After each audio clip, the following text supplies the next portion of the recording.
Hello, all you rebel scum, and welcome to Apocalypse Movies, the Padawan Podcast, our all Star Wars show where we talk everything from the galaxy far, far away. I'm your host, Jake Berlin, aka Qui-Gon Jake. I am joined today by Gio Ramos, aka C3. Gio, how's it going, man? I'm doing great, man. Just saw Star Wars: The Force Awakens a couple days ago, and all amped up to talk about it. We're also joined by Jacob Bartley, aka Grandma Bartley. How's it going? I'm doing very well. I'm so excited. This is like the best week of my life.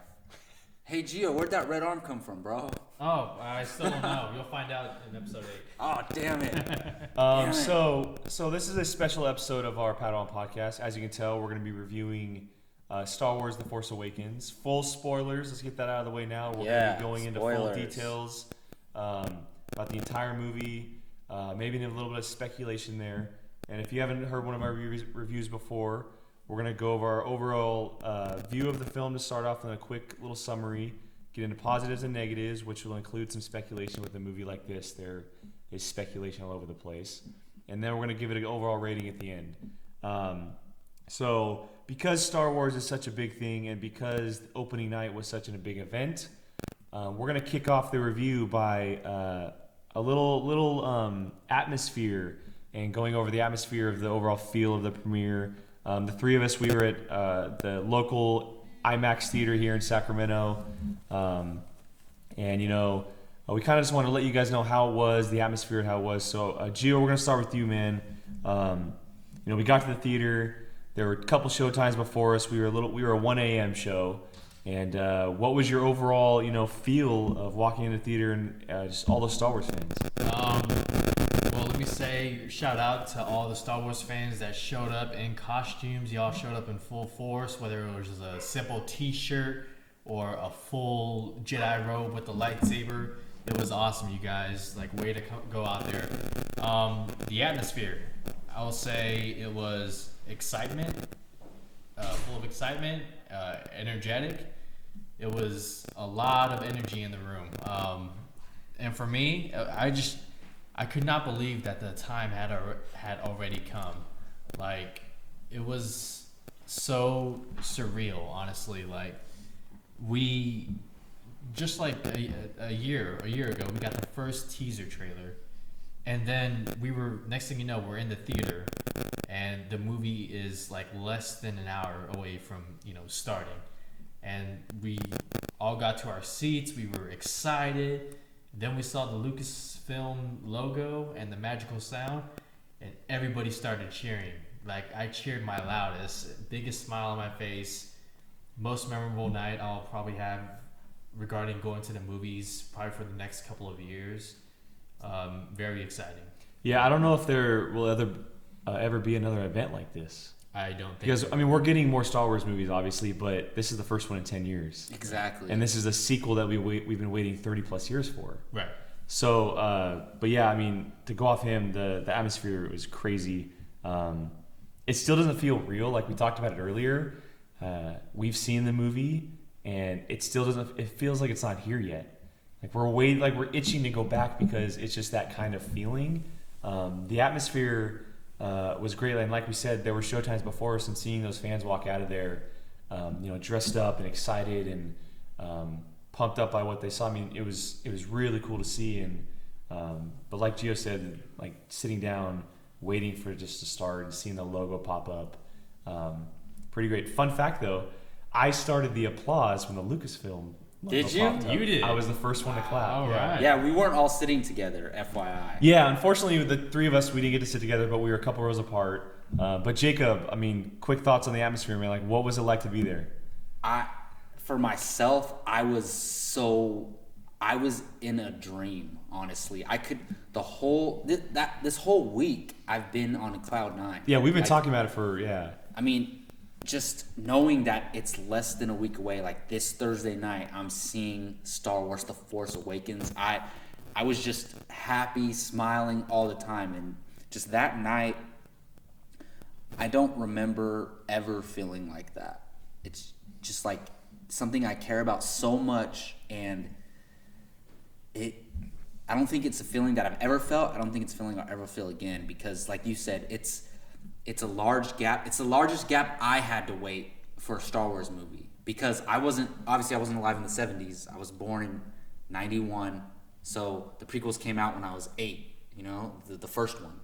So I never had to wait like this before, and just the anticipation and it finally being here, and you know, when I saw it the second time, this doesn't really have to do with that first night, but when I saw it the second time, and I even noticed this the first night, but it's just the different type of people it brings together. Like, you have old people, you have young kids, you have families, and there's 3 generations. All different types of people going to see this movie, and even the environment when I went the second time, it was just, everybody was so excited. And that the first night, I was with my friend Raya, and she's not the biggest Star Wars fan, but she recently watched all the movies up until this point, and she was so excited. And so you can only imagine how excited I was. And as soon as the Lucasfilm thing came up, I started getting chills. And then a long time ago in a galaxy far, far away, I looked over to Raya. I teared up. I looked over to Raya and I said, it finally hit me that I'm watching this movie. And because it didn't hit me, I didn't feel it, like, it didn't feel real. Yeah, it didn't feel real at all. And then, like, just the Star Wars, bam, dun, dun, dun, dun, just right in your face. I love that. Actually, we never got that. The 20th Century Fox. No, you're right about that. That's the one difference. No, but I'm talking about movie. Just when the Star Wars logo pops up. You're giving me chills right now. I didn't mean to.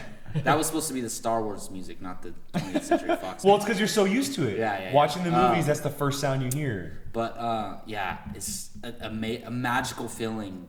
That's all I can explain it with. Yeah. Another thing worth mentioning is how nervous we were seeing everyone come out the theater, because we didn't want to be. I didn't look at their faces. Jacob turned his back. Yeah, I don't even want to see their facial expressions. Yeah, we wanted to go in knowing as little as we possibly. Well, I mean, one thing to go over is, like, when have we ever made an event out of it? Like, we had 10 people. Between all of us, there was 10 people. We went to dinner before. Yeah, like we've never. Who does that for a movie? For a movie. Yeah, like, I mean, you do that for a date, but with a group of people before a movie, you go to dinner. It's like, it's that big of an event. Yeah, like, it's that special. Yeah. So moving on real quick, we're gonna give a little bit of maybe like a 1-sentence, 2-sentence summary of the movie before we get into our positives and negatives. For me, I absolutely loved it. It was everything that I wanted and more. I had dreams about it, what it would be like, but it became a reality. Dreams, huh? And it was everything I was hoping it would be. Obviously, there's things, it's not a perfect movie, but Star Wars is truly back, and in the biggest way possible. And I couldn't be any happier. I'm looking forward to what the future holds, because it looks like it's really bright. So, Gio, I mean, just a little bit of summary, like, what did you think of it? How did it make you feel before we get into everything else? Well, George Lucas recently said that this Star Wars movie is a movie for the fans. This is what the fans have wanted. And his comments can never be more true. This movie was a return to form for Star Wars.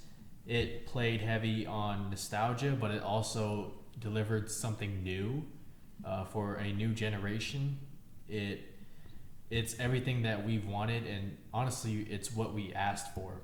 We wanted a Star Wars film.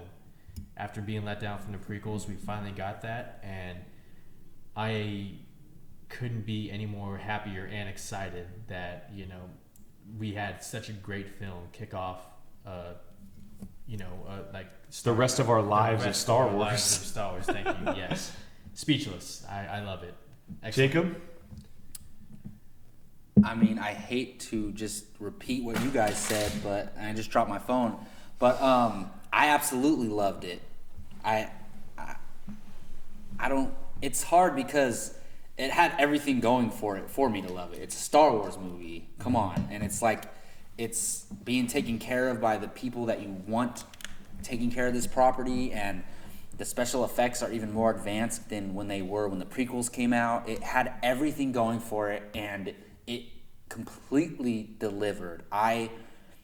My expectations were very, very, very, very high, and rightfully so. And I would say it just about met those expectations. As far as quality, it was the story and all the things that happened were very for me, a lot of the things were unpredictable. Not key moments, but that we're going to get into. This is spoilers review, but I'm just giving my general overall thoughts. But I absolutely love this movie. It's my favorite movie of the year. There's no question about it. And I knew that the second I got out of the theater because, and I doubt, unless I see a freaking masterpiece for the rest of the year, like, you know, who knows? I haven't seen The Revenant yet. I haven't seen Hateful Eight. I haven't seen a lot of movies yet, but it is hands down. So up to this point, Ant-Man was my favorite movie of the year, and I absolutely love Ant-Man. It's dear to my heart, but Star Wars blew it out of the water. That's how I feel. We all knew this would be our favorite movie from the moment we read the opening crawl. We're just like, yeah, this movie's gonna be awesome. It's gonna be badass. Well, let's real quick before we get into some positives. I think that we can all agree on one positive is that opening crawl was absolutely phenomenal. It's perfect. Yes. The best thing about it is it's so simple, and it's straight to the point. The first line, and you're hooked. Yeah. Luke Skywalker has vanished. It's so simple though. Like you don't get confused at all reading it. It's straight to the point, and like it tells you exactly what's going on. Unlike the prequel ones where it's like a bunch of Tax Federation and all this kind of bunch crap. of nonsense. Yeah. Like you're like, what? After reading those, after this, you're like, all right, I know exactly where we're starting off from, and that was a beautiful start to the film. The crawl doesn't reference the prequels at all, right? It's straight from Return of the Jedi. Well, that makes sense. I mean, it wouldn't have anything to reference, but I know what you mean. Yeah, you're right. Yeah, as soon as it says Luke Skywalker has vanished, it moves on to what happens next. Gotcha. Like it's what everybody is after. It gives us, I mean, because we never got an official synopsis for the film. Mm-hmm. That's basically there was never the released. synopsis, That was the synopsis we were waiting for. I love that. So Star Wars that's one of the beautiful things about Star Wars is the opening crawl, and I hope they use it in the anthology films because I think you it's have something that like a lot of films can't do that. Like they can't. You get like 3 paragraphs setting the movie up for the first scene. Like you can explain what's going on, a little bit of backstory, and it's just something so beautiful. And it helps when you have such an iconic score. Playing along with it, you're just like, yeah, and it's like fans, because we're so invested in this universe, so we could have kind of had an idea what was going on. Like we knew Luke would be a key part in the plot, like them looking for Luke. That's been rumored, but like casual Star Wars fans, they have no idea going into this movie what's going on, especially since the trailers. Well, they don't even know if he's in it because he's not been featured. Yeah, exactly. In anything. Especially because the trailers don't give away any story at all. So the crawl is perfect for casual Star Wars fans too. All right. Well, moving on to our real positives, individual positives. Gio, I'm going to start with you. What are some of the major positives in the Force? I know there's a ton. There's a lot. But, it's impossible. To go like over what all. are really the ones that stood out to you that made you love the Force Awakens? Well, the first one, the biggest one for me, is the characters and making each character in this film, that each new character, someone who is interesting, someone who we can all understand at times and root for and root against. I thought they did a tremendous job with the characters. One character in particular that I really liked was Kylo Ren. He is my absolute, for me, the best character in the film. He is not a one-note villain. He's someone who you understand why he's evil, what he believes in, and he's also a flawed villain. He's someone who, in the beginning, this is spoilers, in the beginning, we see how powerful he is. This guy is using the Force. So amazing. He stops a blaster shot right in the middle of the air, and it doesn't... It just stays there. Well, let's like when we saw Darth Vader, like obviously probably the most iconic villain of all time. Right. We've seen him do some crazy stuff. One, we've never seen him stop I think it's a sniper blaster for one, in midair and leave it there while doing other stuff. Right. And two, and he's walking around and talking and keeping the... Yeah, and there's also another scene where he force grips a First Order officer into his hand. He pulls him to him. Yes, we never saw Darth Vader do that. We saw him force choke. We yeah. never saw him fully pull him to Does him. that mean that he wasn't capable of those things, or he just didn't show? Well, I'm sure he was capable, but it's just to cool that showcase we got to this, see like it. that's Yeah. how powerful he really is. Yeah. Awesome. Again, and that's just a testament to, you know, the crew behind this film and, you know, their creativeness. It's so amazing. So for me, Kylo Ren is definitely the most interesting character. I like the balance of practical effects with special effects. Two scenes that really stood out to me where it was best used was on Jakku, where we first meet Rey, just seeing all the creatures, you know, and I think, now I'm not entirely sure, was that 8C Walker practical, or was that... That was a practical effect. It looked like it. That was a practical right? effect. Yeah, that looked amazing. Yeah, Ray's home, correct? That's the one you're talking about? Correct. Yes. Yes. She And lives It's in freaking AT&T, insane. That is dude. so awesome. Hey, just real quick, because I'm Go gonna forget about it. I love how they show her making the food and the little bread thing The muffin forms pops real up, quick. yeah. It's little things. I love that. details. Yeah. And the second is inside, I don't know the name of it, but it's Maz Kanata. Maz yes. Kanata. Maz Kanata. Well, her castle. Is it just called her castle? The Oh. castle, yes. Yeah, they don't give it a name. I would think so. The castle or temple, Yeah. because she's been there for 1,000 years or whatever Han said. Right. So. Yeah. Just the creatures in there. Like you walk in there and you the creatures feel real. Well, it's a cantina all over again. Yeah. The exactly. practical Cantina effects, scene. You yeah. even had, Yeah. me and Jake were talking earlier, the wolf. Man, you just see the back of him, though. Mm-hmm. You had it. You had its original own version of the cantina music. Yeah. Like that's what it.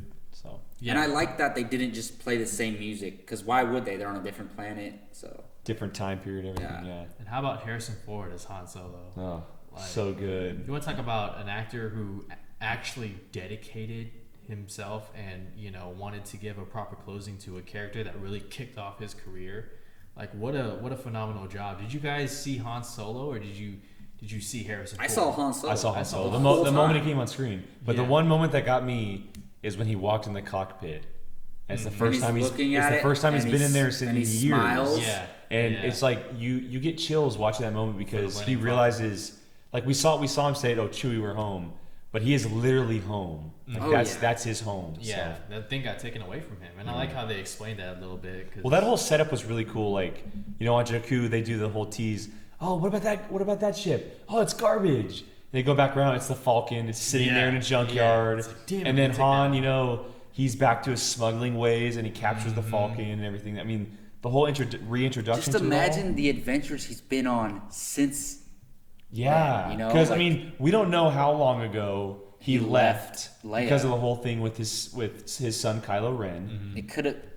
I mean, it could have So been 10 him years. and Chewie, it seems could've like been they've been 15 doing, years. like they went back to what they know best, and they're And smuggling. that's so compelling to me, because when we meet Han, that's exactly how he is. He's been with Chewie smuggling, and when we see him again, he's been with Chewie. That moment though on smuggling. their smuggling ship when they're talking and he's like, "I can talk my way out of anything." Chewie says something. Yes, I did. I did it every Yeah, time. yeah. It is so good. Like the banter between them two, it's never been better. it's a lot of it is the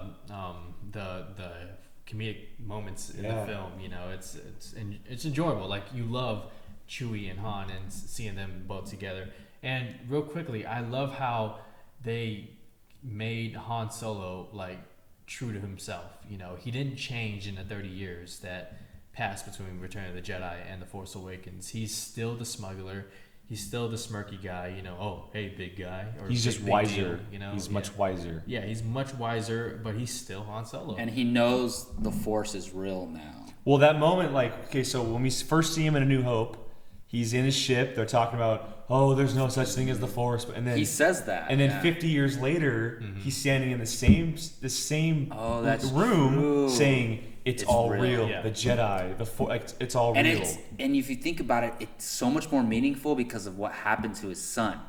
Because the Force isn't just something that he knows is real now. It's something that personally affected him, his family, and his kid. Like it's Yeah. crazy. Something I'll say, I put that entire line of all that Dialogue. that Han Solo had on the same level as Alec Guinness as far as explaining like the backstory without, Well, it was the without perfect- going too deep on it. Yeah. You have Alec Guinness who explains the Clone Wars, his father. He doesn't go too much in the deep of it, but it provides enough backstory to tell more story later on.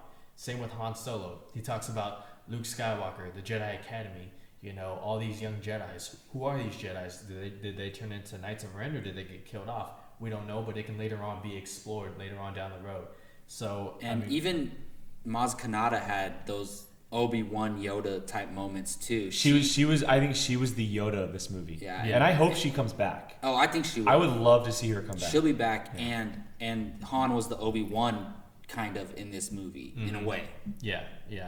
And you know, another thing I'll say is that for me, the callbacks and the similar plot points and whatnot, it kind of worked for me because I mean, for a lot of people, No, I loved it. Well, I think it worked for everybody. I mean, it's got 95% I Rotten loved Tomatoes. right? And I put in my review that it'll only be a big deal or a problem if you make it, because J.J. Abrams he didn't do so to where it's in your face. It's to when you have to really give It was it some, subtle. give It it was some all subtle. thought. You know, and like Poe putting the information into the droid, you know, and how that's a callback to A New Hope, you know. Or even the moment where Finn is in the Millennium Falcon searching for like Band-Aid and stuff with Chewie. He pulls out the Jedi trainer that Luke used in the Falcon all those years ago. Yeah.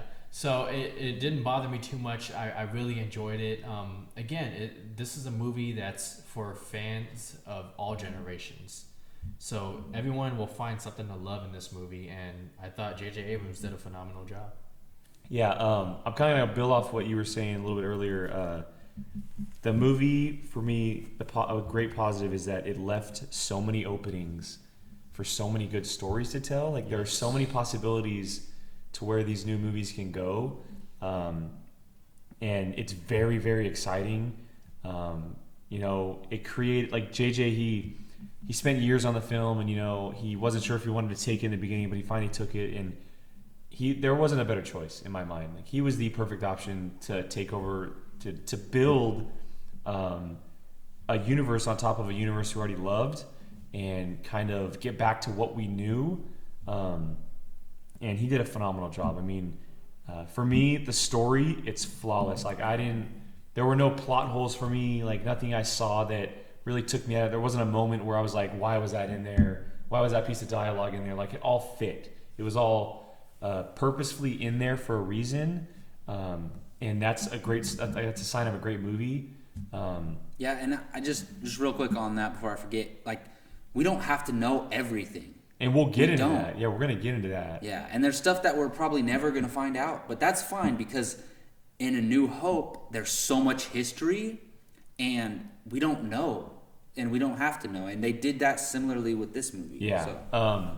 You know, you were saying, like, there's so much we don't know. Rey, someone we met her.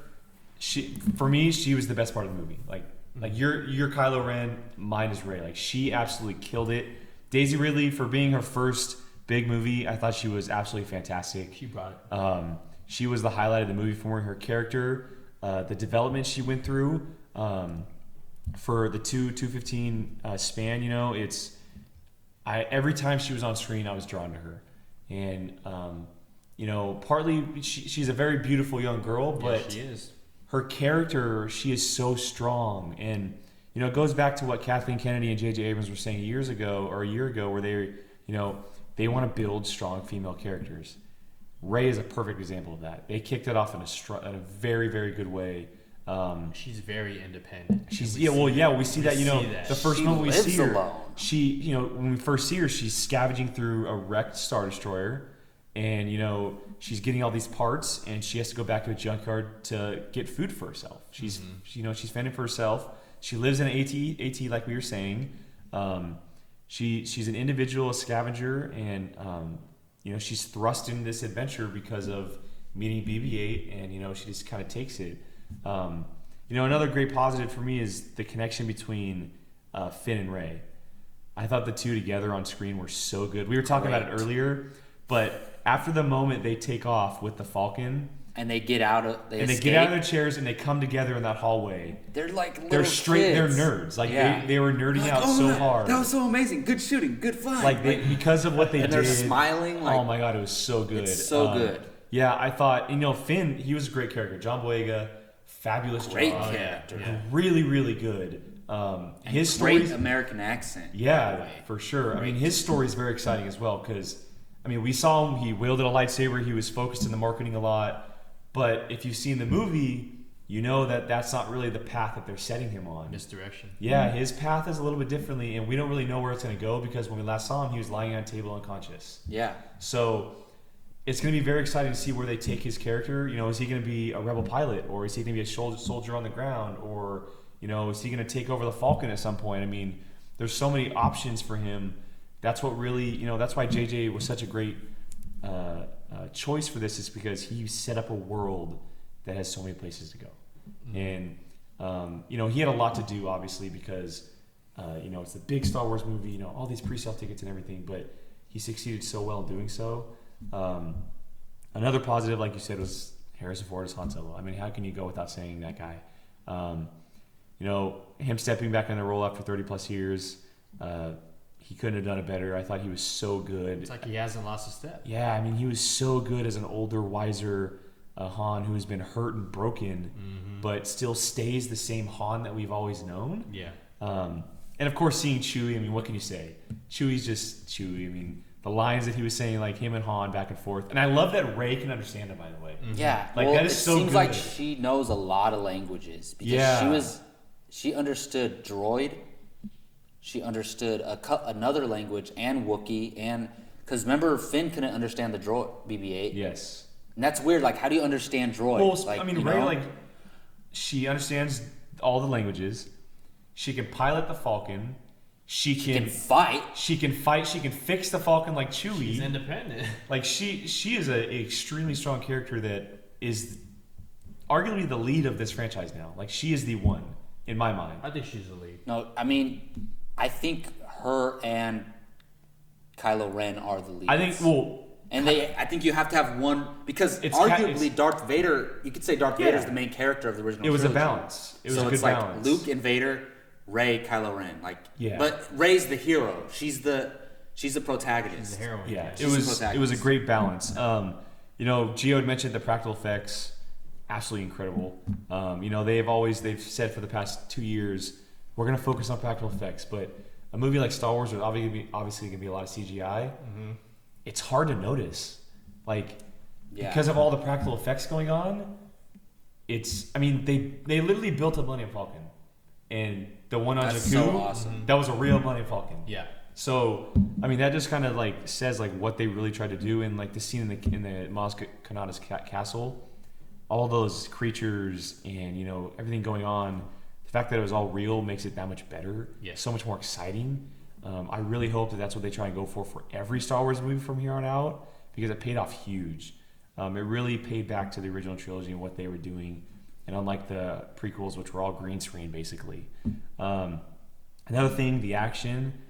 The action was incredible. I spoke of it earlier, but that scene where Poe's on his X-wing on Maz Kanata's home planet, where it's just a tracking shot of him taking out all these freaking TIE fighters. Those aerial dogfights are amazing. Yeah, and something we saw a little bit in the original trilogy, but this kind of just takes it to a whole nother level. We heard that Poe Dameron was the best fighter in the Resistance. They obviously showed it. Yeah. And they highlighted it for sure, and it's something very exciting. He's another positive of mine. I thought, because he wasn't marketed that much, I don't know what I was really expecting from him. Yeah, you didn't really see him at all. He's the first character we meet. Yeah. He's the first person we see. Mm-hmm. He's throughout the entire movie, except for the little hiatus he does in the probably within the first. Yeah, he's not in the second act. Yeah. So, but he's the leader of the Resistance. He's the Wedge of this, but they're making him a main character. He's so much more than a has Wedge. Charisma. Yeah, we've said it. He can be the new Han Solo. He's pretty much He is. Yeah, I mean, for me, he's pretty much the Luke Skywalker of the Rebels. You know, when Luke was fighting, as a pilot. You know, Yes, as a pilot, he was yeah. the lead guy, yeah. Yeah, and you know, Gio had also mentioned, but the callbacks to the originals. I mean, it's great to see all that kind of stuff, the nostalgia going on, because that's what really Star Wars is. That's why we've come to love Star Wars. You know, all the little props they plopped in there, you know, sayings, whatever it is.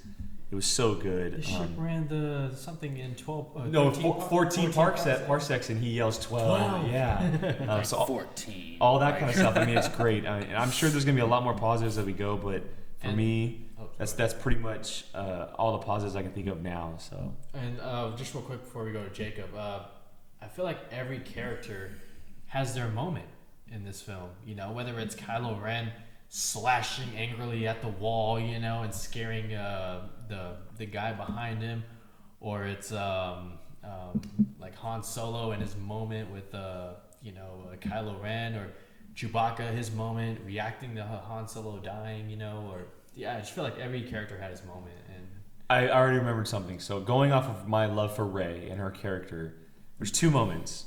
The one moment with her and Kylo Ren in the forest, where he locks her down, and he's talking to her and puts the lightsaber up against her face.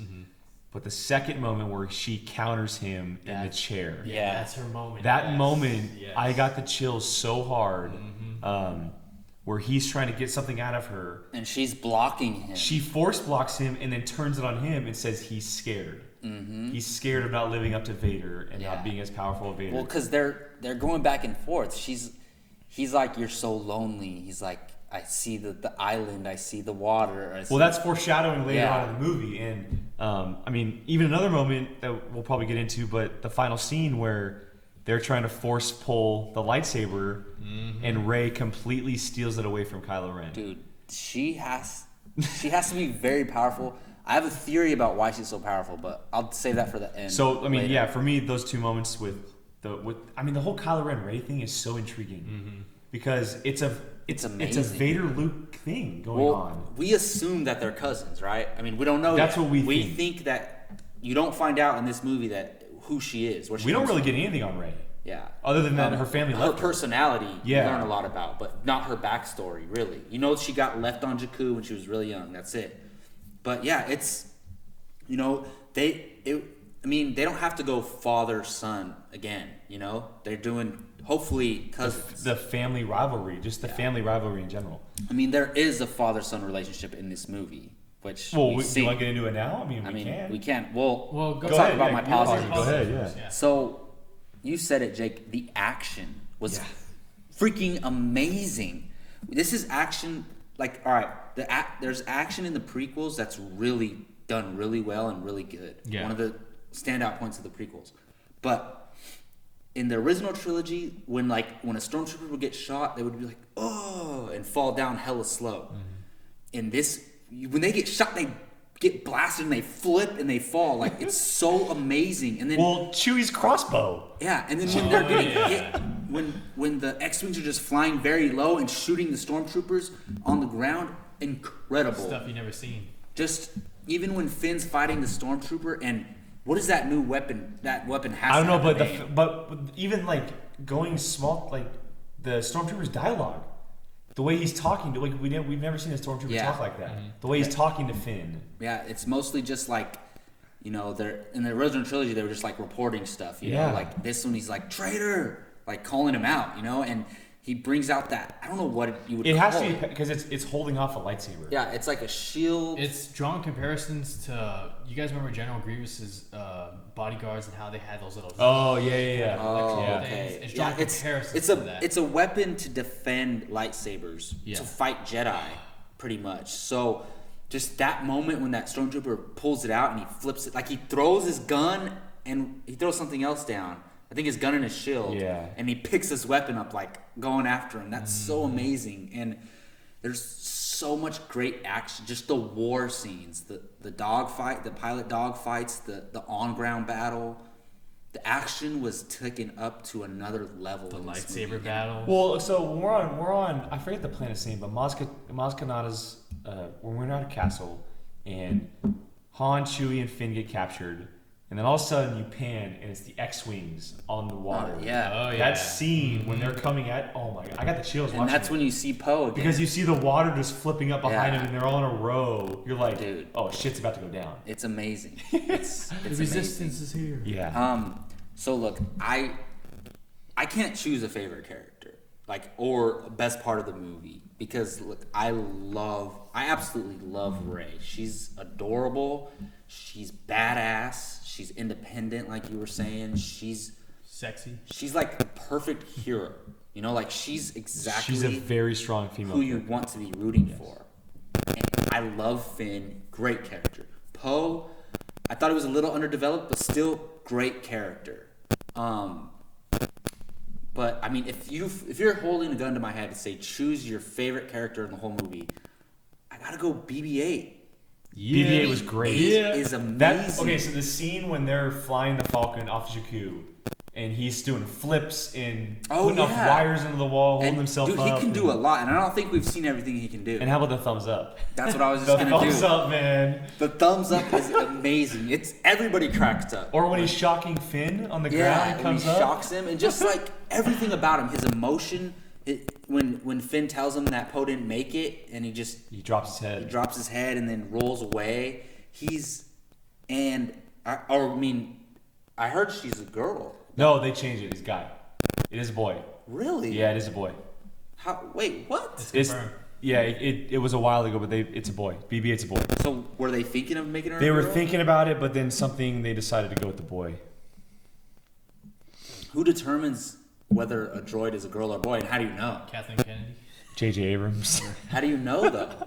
You just know. Do you create the character? It's like. But you like, know. how do us as audience members know? Like, how do we know that? I would say the R2D2 voice. is a boy. I would say the voice, or maybe the way they act.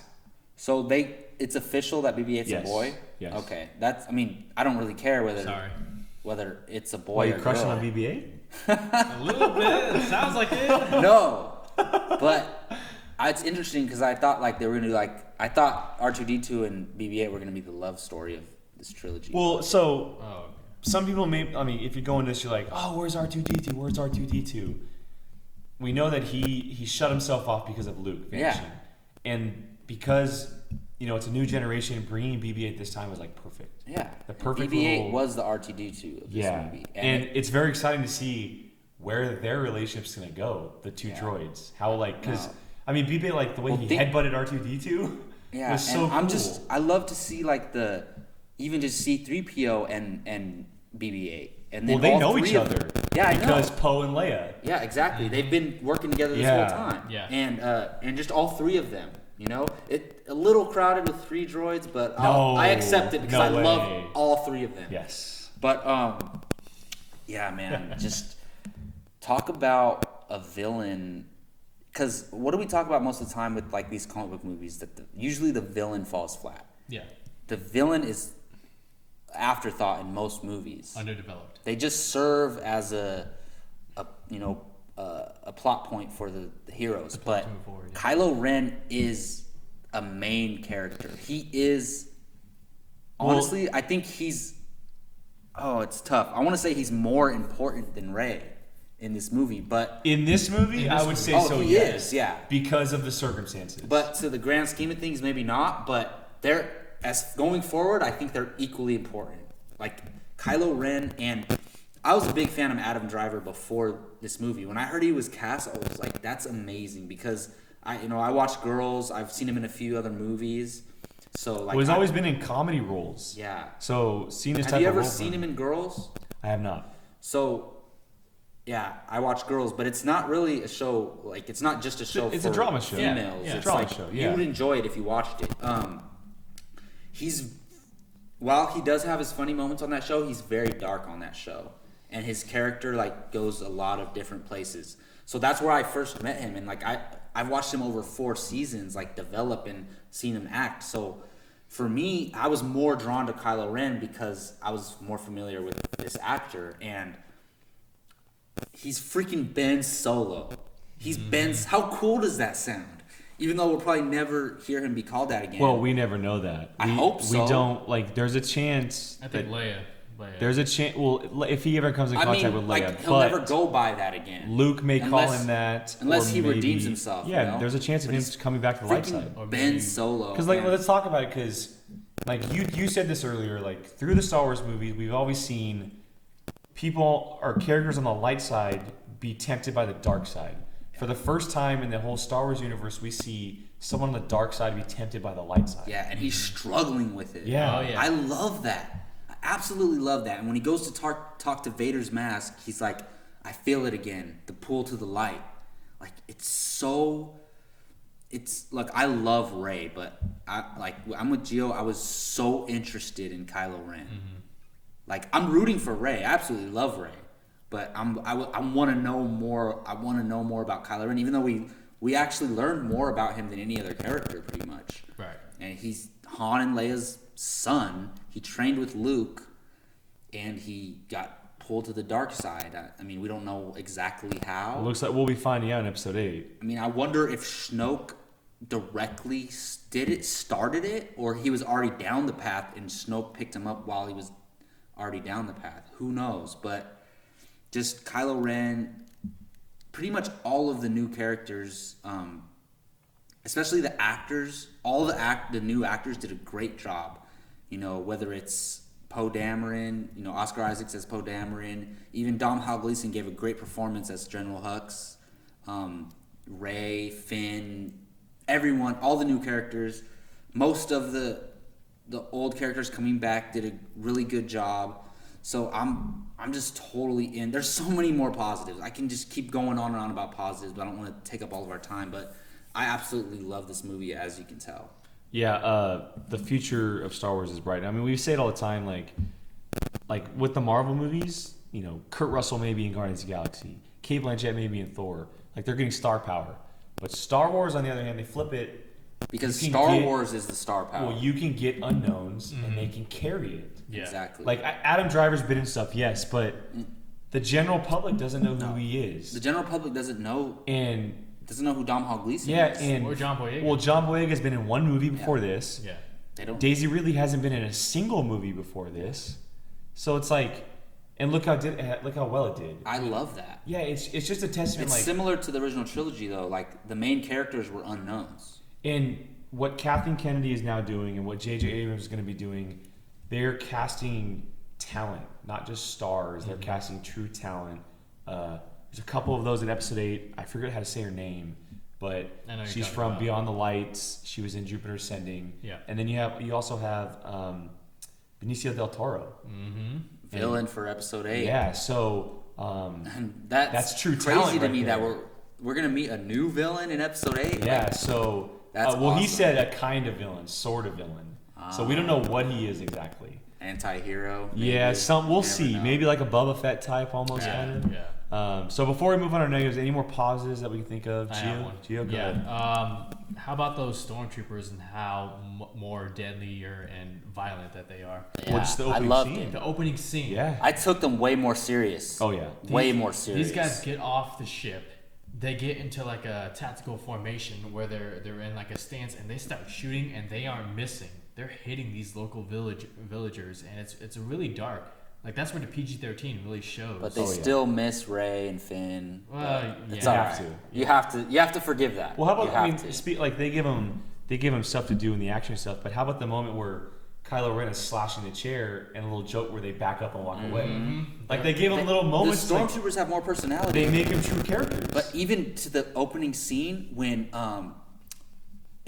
when Finn, one of the stormtroopers, gets shot down, Finn goes down. and then Finn goes next to him and he like wipes. Yeah, and wipes he's his like, hand. Like Finn, they care. They showed us that the stormtroopers are real people, and you didn't know it was Finn at the time, and you could guess, but like, and then and you see him, he's like upset that this guy died right in front of him, and he's freaking out. So they made the stormtroopers more personable. Well, that's all I had as far as positives. Jacob, you got any more? You good?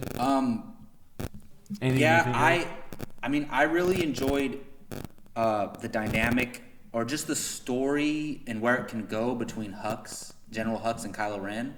I thought, we haven't seen that really, especially on the dark side. Like they're two. You brought this up earlier. How long have they known each other? Yeah. And they're like two sons trying to please their dad. And it's like Thor and Loki. Yeah, exactly. It's like Thor and Loki. Exactly. Wow, I didn't even think about that. But yeah, they're both trying so hard to please Snoke, and those are Snoke's right-hand men. Yes. Both of them. Well, he says at the end, he says, "Get Kylo Ren and come find me." He doesn't care about anyone else. Yes. He's like, but the thing is, it makes me curious. He needs Hux, or he wants Hux to stay around. Like, so it makes me think, like, why is Hux so important to him? Like, I don't know, but I just love that even if Hux wasn't, he wasn't explored enough in this movie, I think that relationship between him and Kylo Ren is going to be very, very important going forward. And I really enjoyed that. I loved the lightsaber battles. I know some people were disappointed with them, but it's the first movie in the trilogy. And think about A New Hope. The only lightsaber action you got was... There was one. And it was literally for like 2 minutes, and switching off to other scenes. So if you think about it that way... There were three in this one. The lightsaber battles in this movie destroy the ones in A New Hope. Like, it's just maybe not as far as meaning. I hear people are trying to compare it to Duel of Fates in Episode 1. You can't even compare it to Anakin and Obi-Wan in Episode 3. There's no way you can do that because there was stuff there to go off of. This is like an entire new world, and and you got to think. And the Jedi haven't been around. There's no Jedi anymore. Yeah, so I absolutely, just the action aspect of it, I loved the lightsaber fights. You couldn't take your eyes off of it. I love it. It's beautiful. It's beautiful. For me, one last positive, those moments where, Han is telling Finn and Rey about the Jedi and all that kind of stuff, or when Finn says it has a map of BB-8 or whatever, when they're like, Luke Skywalker, or like, it's all real, like they're geeking out about it. I love that. Like, that's exactly how I would feel if someone was telling me like that. It makes it feel real. It makes us feel like they're so approachable. Exactly. We're so involved with these characters. To us, Luke Skywalker is a fictional character. It's like when Rey says, "You're Han Solo. This is the Millennium Falcon." Yeah. And he goes, "I used to," but still, it's like that's kind of cool because it's like we're there. And they're making him so attractable to us, and they're so approachable to us as viewers. So moving on from the positives, I have one more positive. Yeah, it's gonna keep on going. So go ahead. Yeah, sorry. No, go ahead. I love that Kylo Ren had a sense of humor, a little bit. Yeah, I think I know what you're getting. Absolutely love that. And there's a few scenes, but even when. Just in the beginning, even when he kills Max von Sydow's character, like the way, because he's like, something about your family, and he's like, you're absolutely right, and kills him. Like the way he said it, very sarcastic. And then when he gets mad, he's like, is there anything else? And then he starts slashing away. Like, the girl. He's like, what girl? But at first, the very first time I saw it, I was a little bit like thrown off about it. But after thinking about it and seeing it a second time, he's Han Solo's kid. Yeah. You have to consider that. No matter what, he's going to have mannerisms and just sense of humor and personality traits of Han Solo. Well, it's the one line that we talked about earlier. You're my guest. That too. Yeah. That one too. Because Daisy Ridley wakes up, she's chained up. He's like, where am I? You're my guest. Like, and he says it very like sarcastically, funnily. Yeah. And like, some people might be like, why is this villain cracking jokes? He's Han Solo's kid. You have to consider that. And that brings me to another thing. The best thing this movie did was set up the universe going forward. Yep. That's the best thing it did. And Kylo Ren has to do with that because, yes, Han Solo died, but we're going to follow the journey of Han Solo's son. Han Solo and Leia's son. We get to see... Even though it's on the bad side, the dark side, the Skywalker lineage. We get to see that continue, and it's even better because it's Skywalker and a Solo. We all love Han Solo, and we get to see his son go forward on this journey wherever it takes him. And just all the pieces they put together, they can go on for another 20 years with these characters, and it's amazing. Yeah, and we haven't really talked about two important moments in the film. One where Han Solo dies, is killed off by his own son, and two, the ending where Rey sees Luke Skywalker. So I wanted to get your guys' thoughts on both of those moments. I thought, because I know that they both, well, I mean, they work for me too, but more for you guys. And I've said it for a long time. I knew that Han was going to die because of Harrison Ford's. He wanted Han to go out as a hero in the original trilogy. Yeah, Return of the Jedi. J.J. Abrams, he's the type of guy that's like, okay, let's give you what you want. Let's do this. And the scene, I thought it was perfectly executed because there was all this build up. You know, we found out that he was Han Solo's son, and I love the way they did that. By the way, they didn't go too big with it. They just kind of threw it out there for us to know. Right. They didn't go whole Darth Vader to Luke reveal. They didn't need to do that. But it was perfect because, you know, Kylo, he's hunting them down. He's hunting the rebels down or the resistance fighters that are on the base. And then Han yells his name, and we hear Ben for the first time. And, you know, Han's trying to talk him back to, you know, come home, we miss you. Like, that line got me, come home, we miss you. And then Kylo, you know, for a second it looks like, oh, you know, he's really tortured by the dark side. It's hurting him to not be who he's supposed to be. And, you know, it looks like for a split second then that Kylo might end up being turned, but, you know, the dark side takes him over. And, you know, from the lines that we saw, what he needed to do, as he was explaining, was kill his father because it was holding him back. Exactly. And that moment, you know, it may have been a little bit predictable, but it was so strong. I mean, we saw Han Solo die. Yeah. We saw his son kill him with a lightsaber through the chest. After after Han trying to turn him, and it looks like it might help. Very powerful scene, very strong scene. It didn't need to be this huge, giant, you know, death scene where we all paid homage to Han Solo and everything. It was simple. It was to the point. It kept the story rolling. And I thought it was a really good scene. As for the final scene, I mean, how can you go wrong with that scene? I mean, it was so good. After everything we've learned about Rey up to that point, and the fact that when she finds Luke, the way they look at each other, I mean, we kind of think that she may be Luke's daughter, but that scene's almost telling because of the way, like, the emotions that are involved. And the look on Rey's face and the look on Luke's face. First of all, Mark Hamill looks fantastic. The dude looks awesome. Yeah, I like the it. hair flow, so. the beard. You know, it looks like what an old Jedi would look like. He looks like a badass Jedi. Yeah. The robot arm. It's so cool. But the moment they meet, it's like Rey knows that that's what she's been searching for so long, and That's the Luke look on her knows face. that's like, okay, it's time. Like, I've finally been found. I've been found by the right person. It's time to go back to work, basically. Like, that's kind of the look I And got. also, I'm pretty sure like he can sense like Han Solo's death as soon as she arrives. I think you so. know? And Yeah. that's maybe where the tears are coming from. But That could be it. Because we saw Leia feel it in the Force. Yeah. And I'm sure Luke felt the same thing because of their attachment. Yeah. Oh, because he would feel Leia's upset. Yes. Yeah. Wow. Like, what Or is he can she feel upset Kylo Ren too. It's Well, his because nephew. Kylo was his apprentice. And it's his nephew too. Exactly. So like, for me, I really, not that I wanted Han Solo to die. Of course I don't. But if they're gonna do it, I thought it was done beautifully, honestly. And I've heard complaints that it happened like too soon, and it happened the first time we see them interact with each other. And like I can understand what people mean by that, but if you think about it, because we didn't see them talk at all until that scene, and he kills him, 2-3 minutes into the conversation. So if you think about it, in A New Hope, we don't see Vader and Obi-Wan talk at all until that scene, but we know from the dialogue there's an established history, and we know everything we need to know up to that point to know that Obi-Wan was his master, Vader was his apprentice, things went wrong.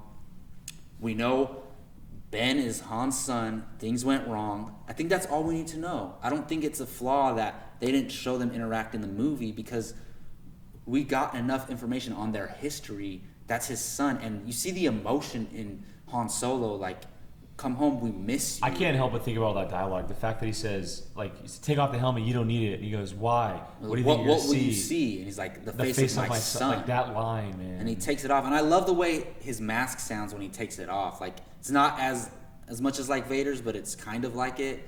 And just, I love, like, and Han, like, touches his face right before he falls. And, like, I didn't think, going into this movie, I didn't think that, I thought either Kylo Ren was Luke's kid or he wasn't anybody's kid. That's what I thought. So I was actually really surprised to find out that he's Han and Leia's kid. And I love that he's Han and Leia's kid.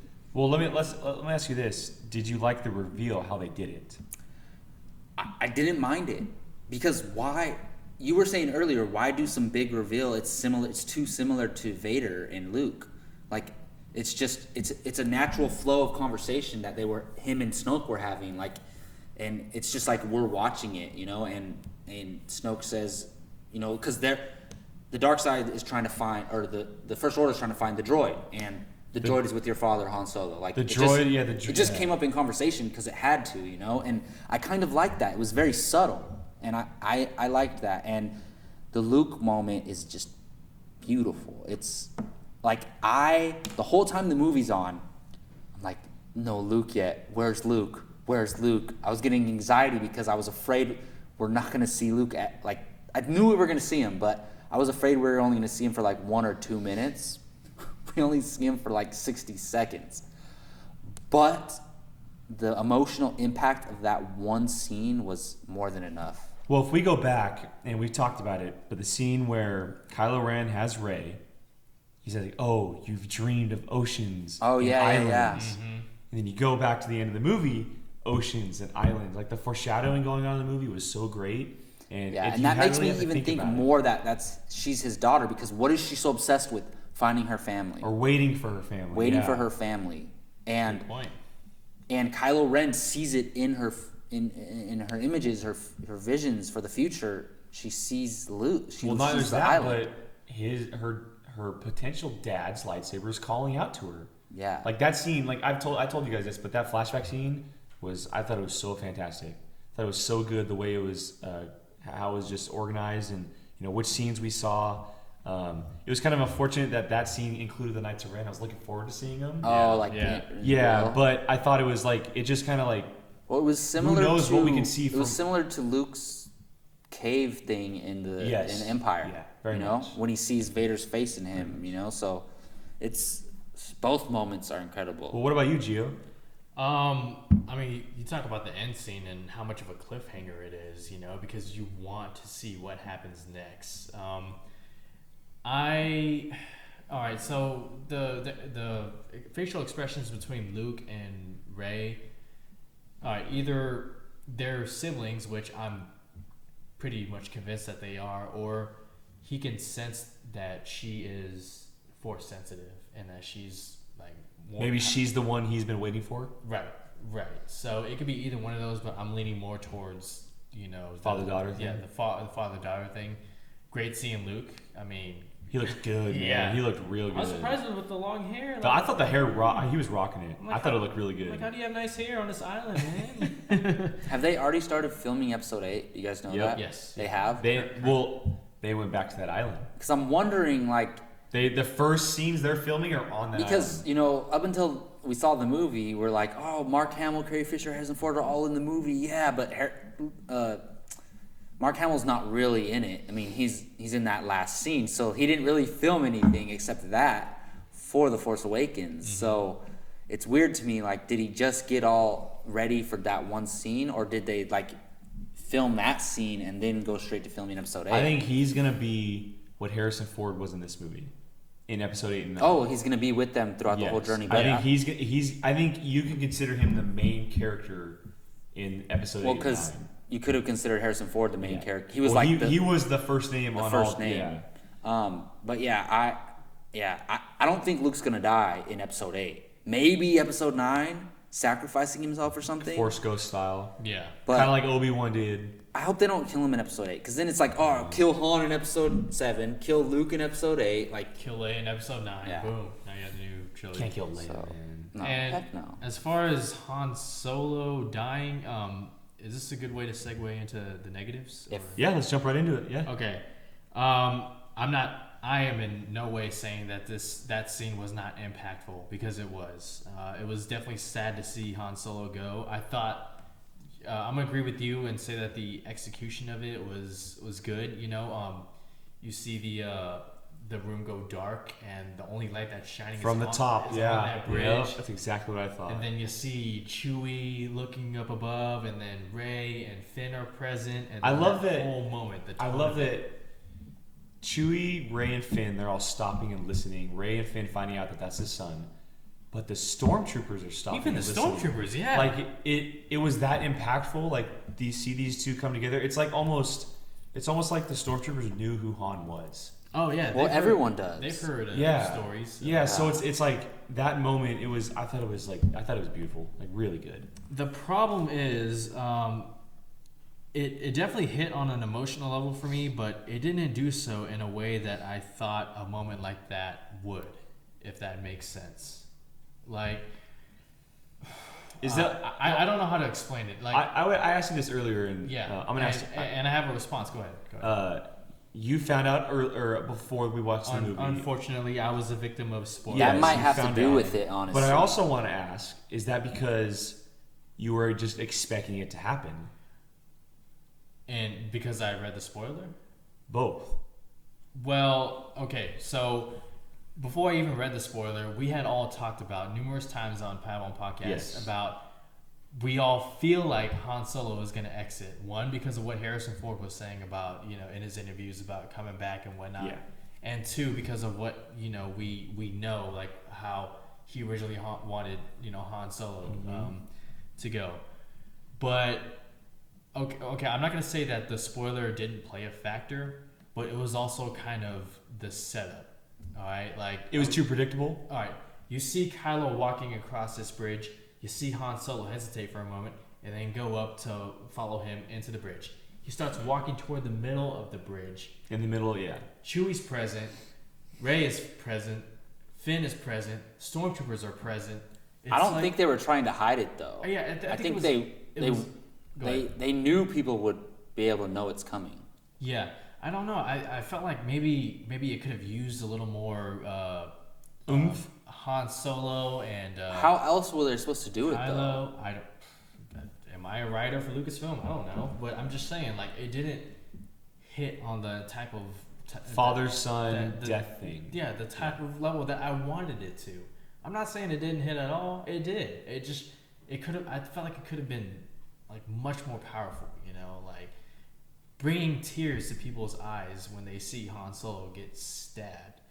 I didn't feel that. Maybe okay. Let me ask: do you think maybe you weren't as invested as Kylo Ren as Han's son up until that point?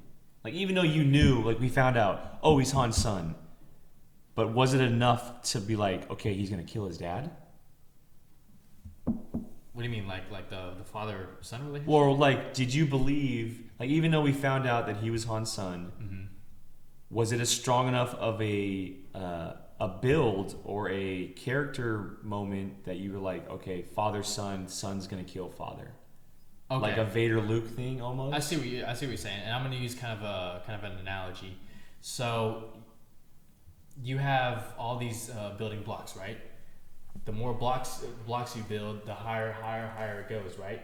And the higher it goes, the more of an impact it'll have when it falls. I felt like there weren't enough blocks. I got you. Does that make sense? I got you.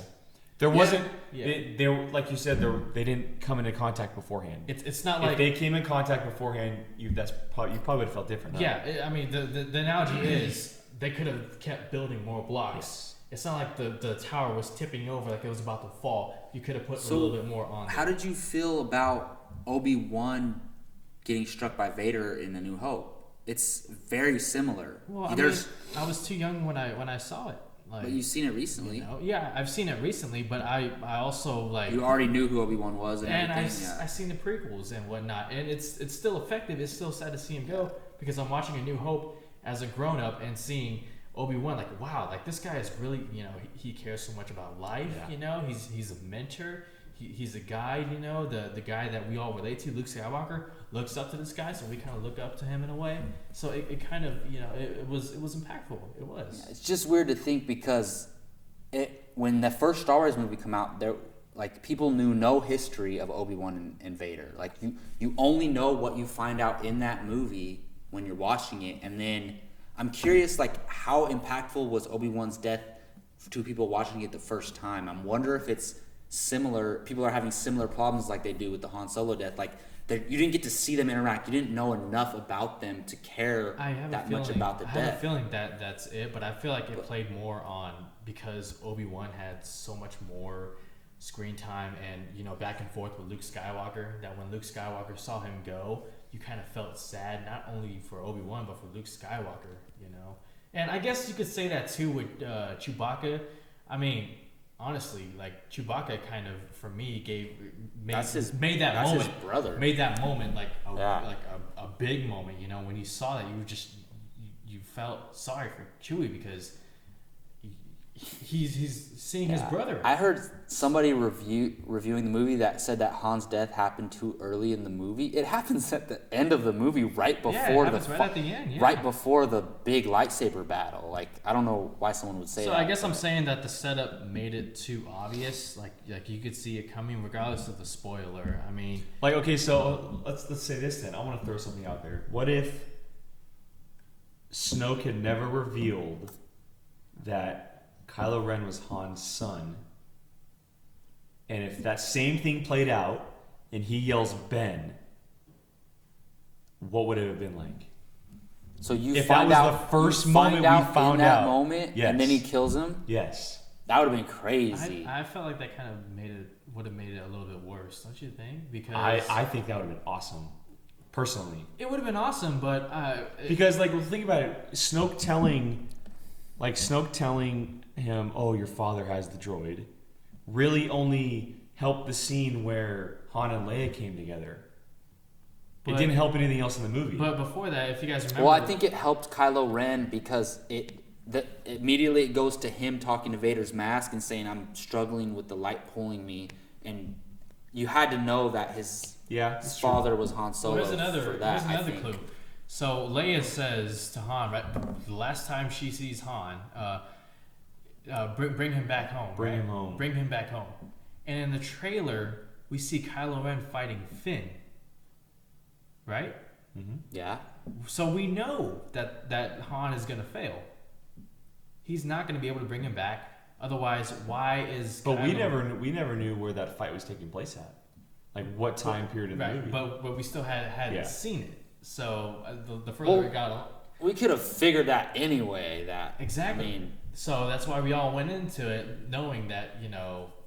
Well, I mean, it doesn't relate so much to that argument that I'm saying, but we all kind of went in knowing that this might be the last time, you know, we see Han Solo in a Star Wars film. And look at the marketing. I'm interested to hear like your friend Raya's perspective, because we're in the know. Like, we're following this every day. We follow this, yeah. So she probably had no idea that it was a possibility. I want to know, that like I'm interested to hear, like, when my friends see it, or what I'm interested to hear someone who just goes to watch a movie like as a normal audience member, what they felt of it. I'll ask her about it, because like we're in the know. We got to get her on the podcast. We've said it for episodes on episodes. Oh, we think Han's gonna die. Like, we think this may be in this movie. I always thought it was a possibility, but so like 30 minutes into the movie, or wait, 45 minutes. 45 minutes into the movie, I didn't think he was gonna die, because I was like, he showed up too late.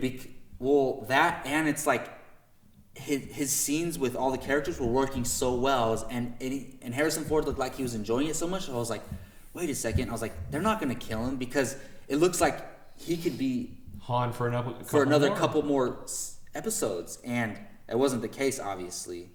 I get what you're saying, Gio, but I just don't. There's no way you could have, like, what other way could they have done it? Like, there's no really other way to do it. I think it was I don't know, it was kind of like a play in a way. Like, all right, he walks out to the bridge, Chewie walks out, Stormtrooper walks out, Rey and Finn walk out. It was kind of like everyone's here to see the big show, and that's what happened. And I actually enjoyed that, but it was kind of, even though I said I forgive that there wasn't a scene with them before, I would have liked to have seen them interact somehow. Exactly. Yeah, add more blocks. Like, remember when before he it tips sees, over. Yeah. And the castle. remember when he sees Kylo Ren carrying Rey into his ship? What if but I mean, they were trying to play that thing where Han Solo's scared to go talk to him because he did it before he talked to him the last time. But what if he stopped him then, and then they had like a minute interaction talking about, like, not only that, but what if they just like made eye contact? Yeah, even no dialogue, just even making that. eye contact. But I still didn't mind it. Gio, you got any more negatives you want to talk about? Yeah. He's so sure. Like, damn. How about Captain Phasma? I'm not gonna say. That's one we can all agree about. Okay. So there's 2 films left in this trilogy. There's plenty of time for her character to come back and redeem herself. But if I'm talking about this film and the character that was built up through the marketing, a character, you have an actress like Gwendolyn Christie. She was given her own magazine covers. Yeah, and what do?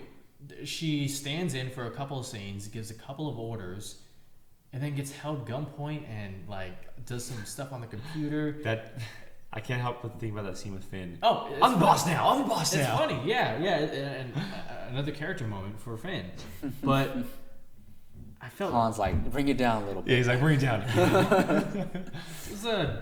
I felt disappointed. Well, I mean, a little bit so underused. she was featured on, magazine covers and the first trailer and all this kind of stuff. Switch out her and Poe in the marketing, it's a whole different ballgame. Mm-hmm. Because we were expecting more from her compared to Poe in the movie. True. And like you said, she maybe had 4 lines and it was 2 minutes overall of screen time, maybe? All she was doing is walking. We never even saw her shoot her gun. Exactly. She wasn't involved in the action. Yeah. If she would have had one action sequence. Yeah, then in the beginning of the movie, maybe. I don't know. Have her and Finn go at it for a minute, like a shootout, something, or just like a physical brawl, She was made up to be this total badass, and it kind of just I think she will be by the time. She's already confirmed to be ends. back, but it's why build her up now? Leave it alone, and then they shouldn't have pushed her so much in the marketing. If you switch out with her and Poe in the marketing, it's not necessarily her that's the problem. It's the lack of her. Yes. She wasn't put in the movie. I'm intrigued by the character for sure. But there was one thing. Why did she bring down the shield so easily? I feel like a character like that, so loyal to the First Order, would have said, "I'd rather you kill me than me bring these shields down." Other than that, I didn't have a problem with her, just there wasn't enough of her. I would have liked to seen her in action, but and even in the trailers, they make her look like... Well, did they throw in a garbage chute? We don't know, but we're assuming they did. Assuming, yeah. But if so, then how did she get off Starkiller Base? I think she has to be alive. Because she's already been confirmed for episode 8. Yeah. I mean, she got out. All right, well... You don't market a character that much. Exactly. And we know she's coming back, right? I mean, you don't sign Gwendolyn Christie. You could have got some random person to do that. Moving on, another negative? Did this movie at times feel a little bit too funny, or at the point where you're like, yeah, the joke worked, but did you need that there? This is the funniest Star Wars movie out of all 7 films. So that's a negative for you? It's all right. How can I say this? It's not a negative, but it's just it's not. Yeah, I feel the same way. Yeah, it's not a negative. The moments were funny. I liked it, but it's not just what you wanted. It's sort of. It started turning into something else. It's like the scene where Chewbacca says he's cold. Yeah. It was great. It was funny. Yeah, but was it really needed? I actually enjoyed all the comedy, and I kind of thought the same way after seeing it the first time. And when I watched it the second time, I was trying to pay attention. It's is the comedy too much? But if you really pay attention, Gio, you have to see it again. I will. Because it feels like the first time we watched it, our minds are racing so fast, and we're trying to hold on to everything, so everything's moving so quickly. I don't know about you, Jake, but the second time I watched it, the comedy wasn't like that for me the second time. It wasn't like all in your face and too much for me. I thought it worked perfectly. No, that's definitely true for some of it, but I felt like the whole Chewbacca being cold line was maybe a little too much. I didn't think it was needed. I loved it. No, it was great. I laughed. Or maybe the interactions between Finn and Chewbacca. Like at first, it's funny, because you see Finn's personality and who Chewie is. But the longer it went on, it's just What I also felt like even though I said it was a great scene where he's like, "Oh, I'm the boss now."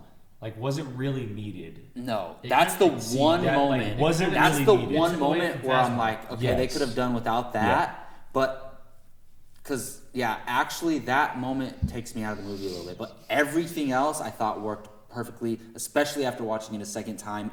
It really doesn't feel forced. In the movie, it felt like, the first time, it felt like it was just joke after joke after joke after joke after joke.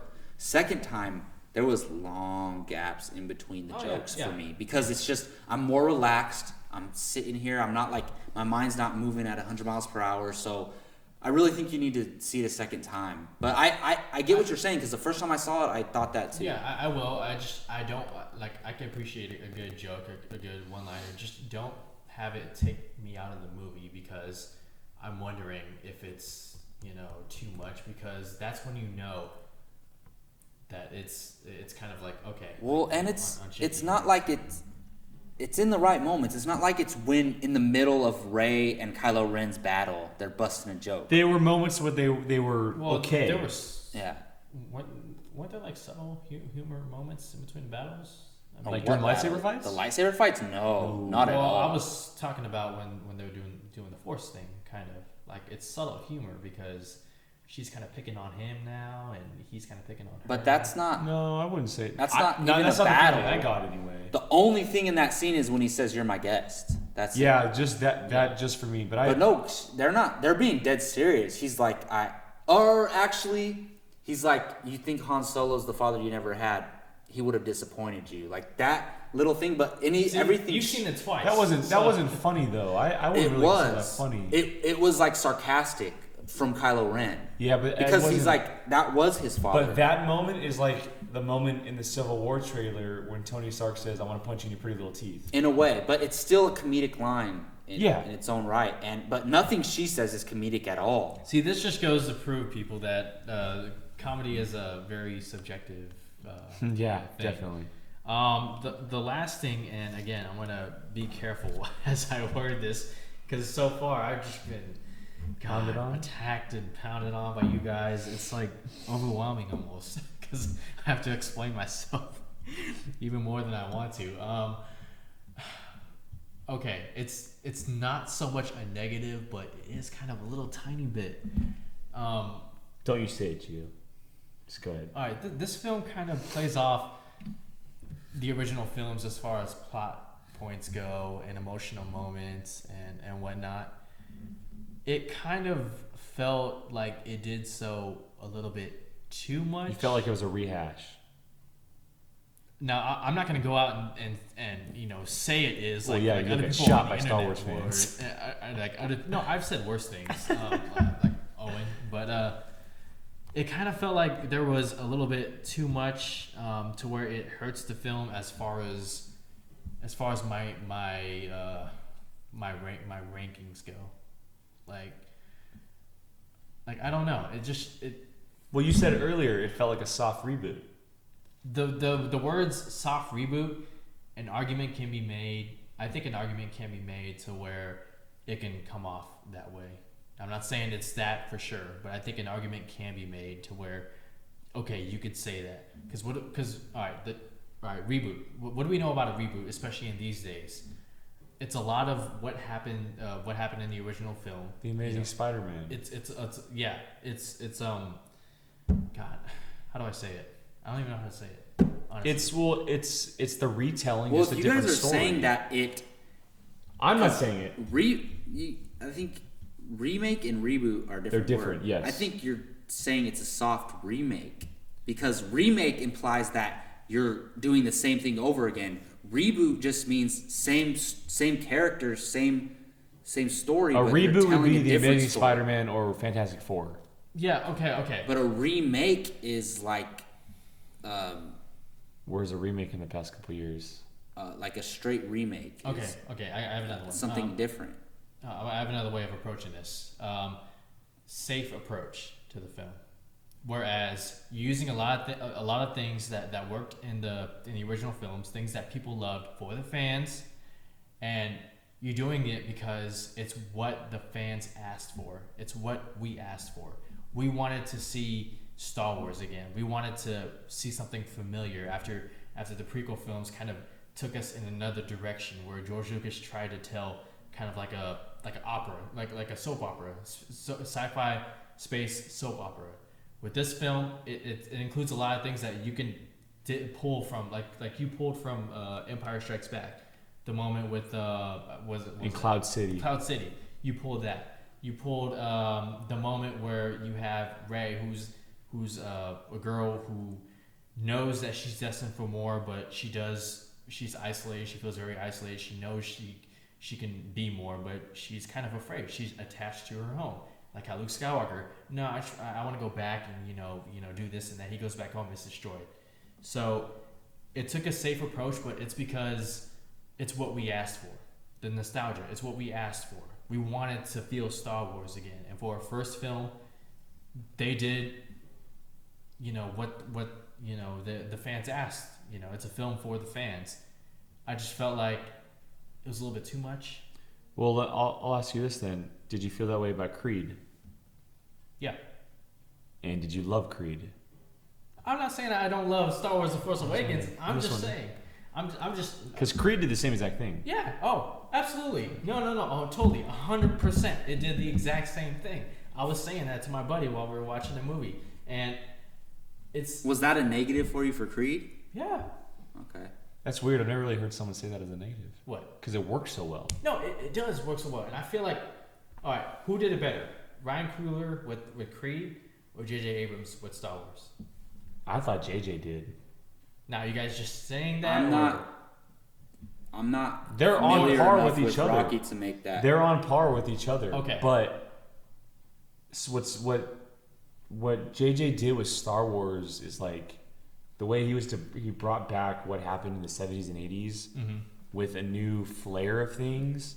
Well, I'm talking I'm talking about things like okay, so the Starkiller base, right? Death Star. Well, that's one of my negatives. So. Yeah, that's what I'm talking about right there. I'm not talking about. I'm just using examples of. I don't know. I took it. I don't look at those as negatives at all. I took it. They're paying homage to the original trilogy. It's not. So you can say, all right, they're making a reboot or a remake, whatever, and all they did was just take the same story points from the same movie, and you could say the reason they did it is because they were lazy. They couldn't come with something more original. Well, I don't want to say that. They didn't do this because they were lazy. They could have come up with completely new, different plot points if they wanted to. They could have came up with a new, climactic mission that the heroes have to do, like blow up the Death Star. But they did it on purpose to pay homage to the original. Well, and if trilogy. you think and I don't look at it as a negative at all. Like we're talking about Starkiller Base, and yeah, it may be similar to the Death Star. It's a space station, or Starkiller Base is a planet. Actually, it's a full-on planet. And especially how they destroyed it. It's a Death Star style machine built within the planet. But what made it okay for me, or even good, they addressed it in the movie. Poe says, "No, I wish this was the Death Star." Mm-hmm. Death Star, Starkiller Base. Mm-hmm. That is huge. That reminds me. Yeah, they were self-aware. Yeah, that they were mimicking the original trilogy. They were self-aware of it, and they kind of made fun of themselves for doing it in a way. And there was multiple things. I can't think specifically, but that's one of them. How they're like, this is the Death Star. Oh, and then Han says, how can we blow it up? There's always a way to do that. Yes. So they're making fun of themselves for rehashing Star Wars again. Okay, so let me close it out because this is my last thing or whatever. By saying this, I wish they didn't pay homage as much, but it still in the end worked out very well for me. I'm not gonna count that as like a full negative. I'm gonna give that like a quarter of a negative. It's an in-betweener. Yeah, sort of. So No, I'm not saying you're wrong. I just disagree. Well, that's all. I mean, I know I'm not wrong because I'm not the only one who feels that way. Yeah. So I mean, nobody's right or wrong. Well, I'll just say this. Yeah.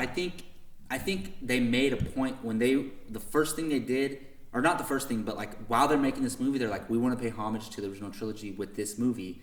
And I don't think they're going to do that in episode 8 or 9. I think they're going a totally different direction. Yeah. I think this was the one movie like showing love for Star Wars, and now these next movies, it had elements of all three. Exactly. That's what I was telling you earlier. Yeah. It's not like this one mimicked A New Hope. Episode 8 is going to mimic Empire. No, this one mimicked the whole original trilogy, and I think episode 8 is going to be totally different, something we've never seen before. And I think this film kind of needed that help because it came off with 3 not well received films. Yeah. So in order to convince people, well, it got back to the more adult style Star Wars that we know. The stuff that we love so much in the original. And just funny and exciting and nonstop adventure, not just people sitting around talking, you know? So go ahead. Moving on to my negatives, I'm kind of going to go off Gio a little bit. The Star Killer base was, I mean, yeah, it made fun of itself. You know, they're very self-aware, but it was very similar in ways. Mm-hmm. It in no way took me out of the movie or anything. And I thought the whole idea of a star or a machine being able to take out entire star systems, and the fact that we were able to see it take out an entire star system was crazy. Yeah. And the way it locks on the planets, and that was the way nuts. It drains the sun for its power. I mean, I thought that was crazy. And that's different. Yeah. So that's a mildly negative, I guess. A few negatives for me. Obviously, we talked about Phasma. Yeah. Big disappointment, especially because she was marketed so heavily. She was out there with everybody else. Yeah. We thought there was going to be a core 3 of these bad guys, and it was really only 2 with a half of Snoke who was there and off, kind of. But yeah, so I know that they have big plans for her. I hope they do. So I'm looking forward to what comes next. But as for this film, big disappointment. Another one for me, I wasn't into General Hux this film, and I said to you guys earlier. It's not that I'm not looking forward to the character. I think he has major potential because of the relationship between him and Kylo Ren, and because of Supreme Leader Snoke wants him so much. Like, there is major potential there, and his character is going to be back. I'm excited to see where he goes, but it's like they tried to build a Tarkin-like character, and it just didn't work for me. He almost felt very one note, someone who was just barking orders at someone who was standing at the top of a desk area and just kind of barking at everyone, asking for some kind of readouts and whatnot. But Domhnall Gleeson, great job as him. I thought that scene we talked about earlier where he's talking to the troops and everything, he seemed like a Hitler-style character. Yeah. It was a very deep scene. It was pretty cool. Yeah. But as for the entire character, it just wasn't for me this movie. I agree with you to a certain extent, but I think he was pretty much one, like, you didn't see any other emotion from him other than anger and like obsessed with power. But I thought there was something in him. So when the Starkiller base destroys that whole star system, if you look, when he's looking up at it and you could see the reflection of it in his eyes, and he's like, I think they did something cool with him. Like, he's so obsessed with power, and it's a different like power than Kylo Ren because he doesn't have the Force. Yes. Yeah. So he military wise, like, he's obsessed with power, it's and all about order. He enjoyed watching that weapon destroy that star system, and like, I think they showed it reflected in his eyes for a reason. But I do agree with you. He didn't. They should have showed a different side of him. But I mean, he's gonna be back. Yeah, and I think they're gonna. Like, we talked about it with Rey. Obviously, Rey was developed much more. She had an arc in this movie, but they didn't give her story. They didn't really give Hux a story either. Yeah. Like, we don't know where he's from, who he is, really. Exactly. We don't know if he's part of the Empire or if he's born in the First Order or whatever. I'm just intrigued with, like, him and Kylo Ren are like brothers. Yes, and we said each other. Like, how long have they known each other? Yeah, exactly. There's a rivalry there. I hope that in Episode 8 they're able to develop and kind of go into that direction where we're able to learn a little bit more. Yeah. We talked about it, a little bit of the comedy scenes for me. They were so, they kind of took me out of the movie here and there. But I mean, Lawrence Kasdan's script, I mean, that's what it is. That's what the original movies were. And a lot of them worked very well. Just some of them were like why was that really in there? I mean, negative wise, it's kind of all really I have. There's so much I love about it, and there's so many good things like I love seeing them do. It's hard to think of negatives. I mean, I guess I could say something like Carrie Fisher, I guess. She didn't seem like she was very comfortable returning as Leia almost. Like her acting wasn't up there. Yeah. She seemed very happy to be back. We've seen it in the interviews and stuff. But it looked like someone who hasn't acted in a while, which she is. Exactly. And, it seems like she's going to be back. I hope she's back. She'll be back. I think she'll be back. Hopefully it kind of transitioned to something a little bit better in episode 8. Because I think she has a lot more story to tell, especially with her son. Yeah, I want to see her interact with Luke again. Yes, and I want to see her interact with Kylo. That moment between her and Luke's gonna be really good because they've been gone between each other for a long time. Is she gonna be the one that finally brings Kylo Ren to the light in episode 9? Well, from what we've heard, I remember seeing an interview. JJ said, "Yeah, no, she never went through her Force powers. Oh yeah, but she's still very strong with the Force." But he said, "Yet." Mm-hmm. So there's a possibility. I don't think she's gonna pick up a lightsaber. Well, no. I don't think we'll ever see her pick up a lightsaber. But we saw in the movie she felt it because she felt Han die. Exactly. And that's within the Force. Yeah. So I'm looking he forward. even said she's very strong with the Force, and we're gonna see that. So I'm hoping that like the character's awesome. Obviously, Leia's great, but she just kind of needs to get back in the flow of things, get used to a little bit more because she has been out of work for a while. Yeah. Yeah. I mean. Yeah, I think that's really all it that I can think of as of right now. So, Jake, why don't you shoot it over for you, me, man?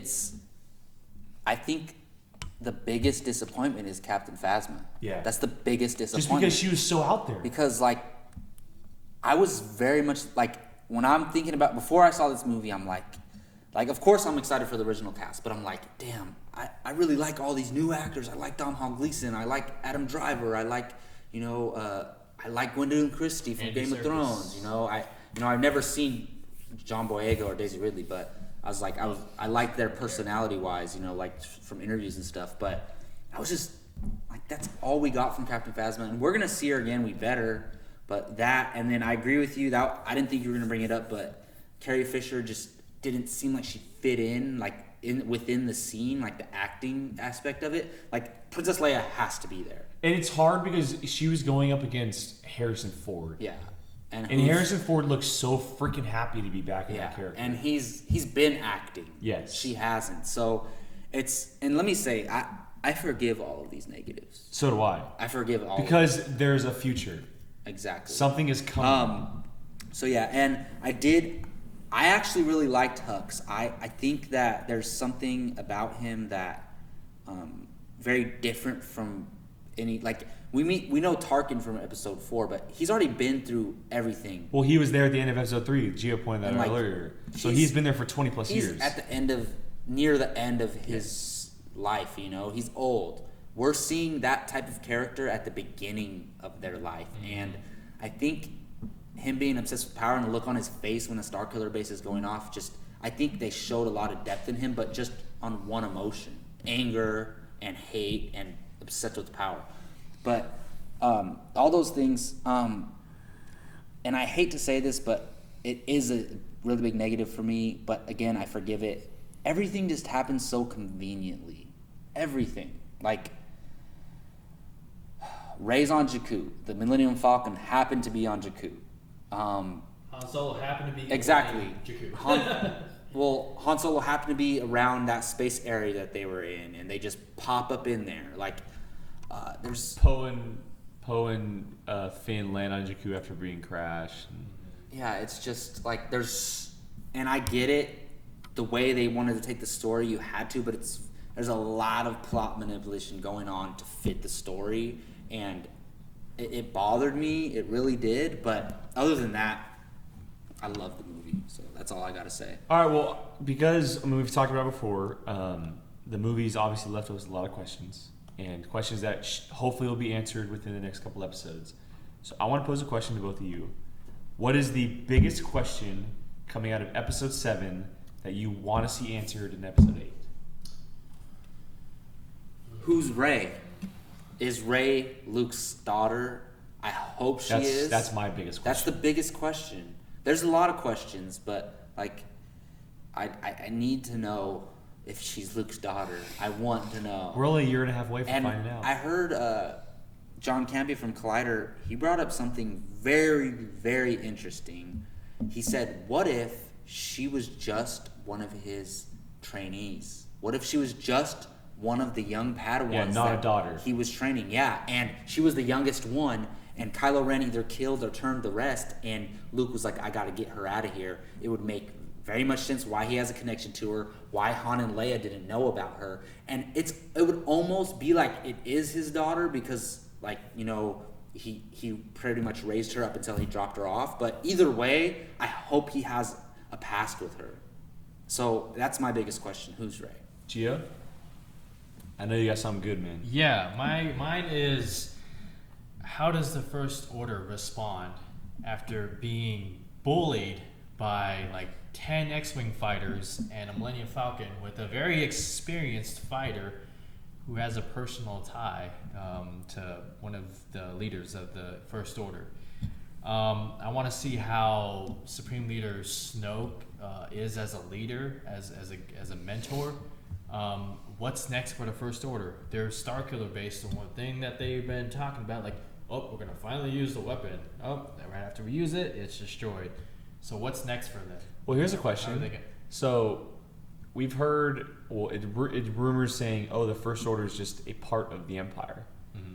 What if the entire First Order was just destroyed and now the Empire comes back?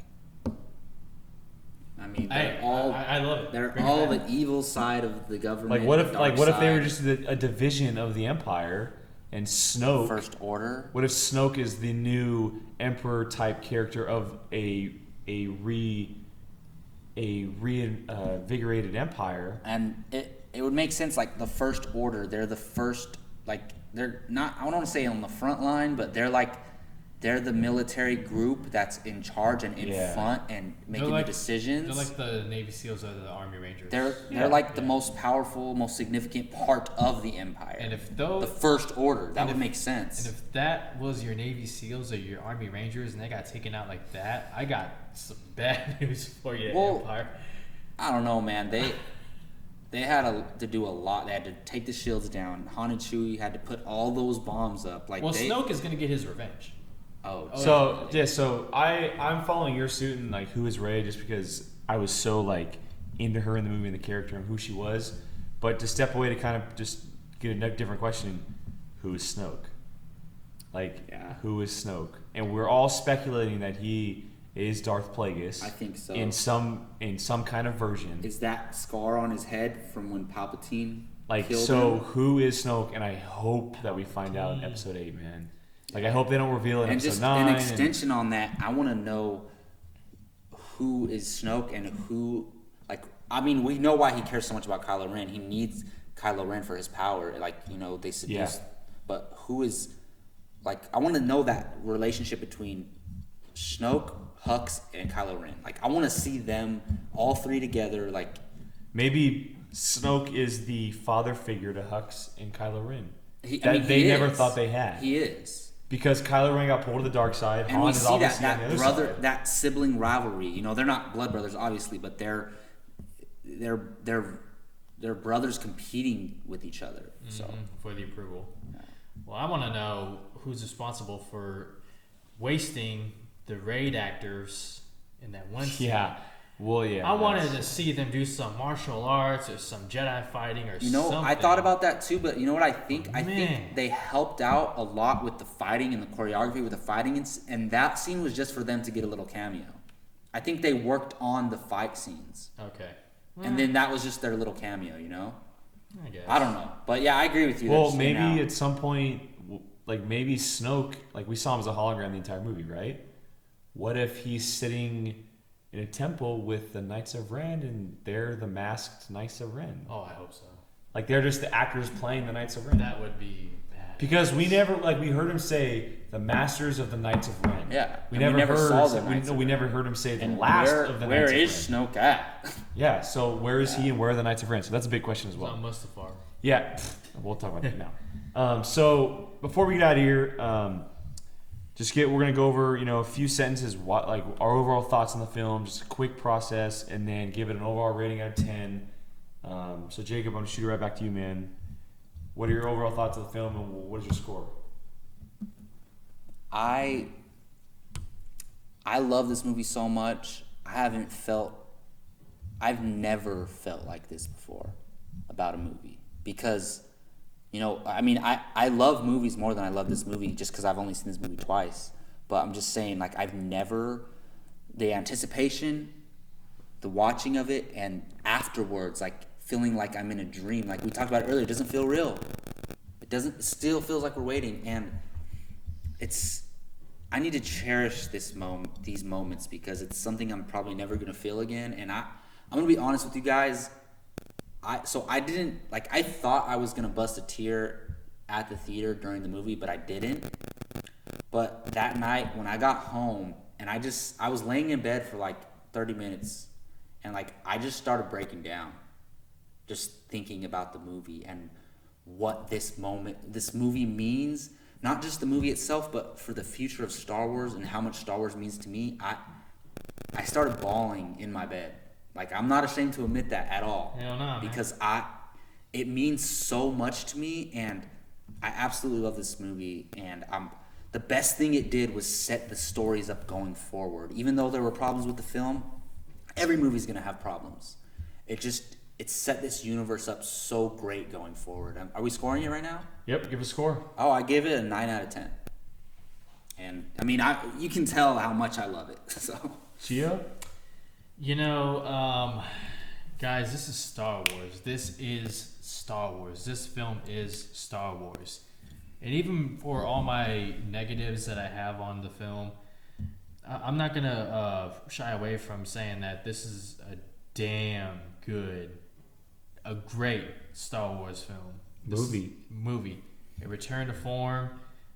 It's the most fun I've had all year, and that I can think of recently. Like, these comic book movies are awesome. They're entertaining. They're fun to watch, but it doesn't compare to a Star Wars film. There's not that emotional. There's nothing like Star Wars. Nothing like Star Wars. So I absolutely love this movie. I'm gonna watch it again and again and again and again until I think it's impossible to get fatigued from Star Wars. So my original score on the article that I wrote for the review was a 9. I brought it down to an 8.75 before this podcast, and I'm gonna go and change that once again to a 9. I just want to say, like, people keep comparing it to the original trilogy. It doesn't have to be better than the original trilogy. But you can't compare it to the original trilogy. And that's fine. Because it's a completely different film. It's the best Star Wars movie you could have made today. Mm-hmm. Yeah, for me, I mean, there's not much else to say. I mean, you can obviously tell how much I love it. I said it before, but it surpassed everything I was expecting. It's everything I wanted and more. I got everything I wanted. A great female hero, a return of the characters we've loved so much from 30 years ago. Star Wars is back and in a big way. The future is extremely bright. Like Jacob said, it sets up the universe so well. There's so many things going forward. And it's very exciting. I mean, the cast is going to be back. Rian Johnson, who is a great director, is taking over with J.J. Abrams' help, who steered this ship into a perfect direction. It's very exciting, and it's everything. I mean, we've been waiting for this movie for 3 decades, and it delivered big time. The dream became a reality, and it's like Gio said, it's rewatchable over and over again. And I saw it twice in 12 hours. I saw it yesterday, late morning, and I'll probably be going again. The 3 of us are probably going to try and go. Yeah. We're probably going to try and go again. So I'm going to give it a 9.5 out of 10. Nice. Just because I can't argue with that. I think that my negatives, I can overlook them so easily, just because of all the great things going on in this movie. There are so many great things, so many things that you can love and look forward to. I mean, Star Wars is back. What else can I say? Star Wars is truly back. It's crazy. I want to give it a 10. It's crazy. You're making me want to change my score. No, I think 9's cool because it's, I don't know, it's not perfect. And I think, I mean, if you're not a movie critic or you're trying to be, your score is always going to change. Exactly. Dude, every time you watch it, it's going to go up, it's going to go down. I was just gonna say that honestly, in 3 weeks it could be a 10 for me. Yes. Honestly. And by the time it's on Blu-ray, it can be a freaking 12 out of 10. Who knows? So Yeah, I mean, the thing is, you didn't know how great the original trilogy was when the first time you saw it. It took time to resonate and build up as a classic, and I think this movie's gonna do that. Well, and for me, the fact that I saw it twice, I saw it a second time 12 hours after watching it the first time. Damn. And the second I walked out of the theater, I was itching to see it again. Me too. It's a great sign for me. So, any final thoughts on Star Wars, Gio? Well, we didn't get to do movie news earlier, but I want to have my movie news moment and ask you guys a question. The box office for Star Wars The Force Awakens currently sits at 177 million and counting. That was this morning. Before 177 Saturday. million. Before Saturday, yes. Yeah. I want to get you guys' estimates for opening weekend domestic total. It sits at 177 million right now. And we still have the rest of tonight. totals include Sunday, correct? We have Sunday, too. I want to get you guys' estimates. So I was sitting around, I was hovering between like 230, 240. Mm-hmm. I can't help but push it over 250 because with Thursday night shows alone and all day Friday, it has $177 million. $177 million. That's insane. Mm-hmm. So, and the fact that it only has 75 million more to make it 250, I got to push it over 250. Give me a number. Give me a number. Give me a number. It's not an over-under, man. Give me a number. It's an estimate. I'll go. Give me your number. I will go somewhere around 280. Give me a number. He said 280. 280? 277. 277. Okay, and I'm gonna remember this. Go ahead.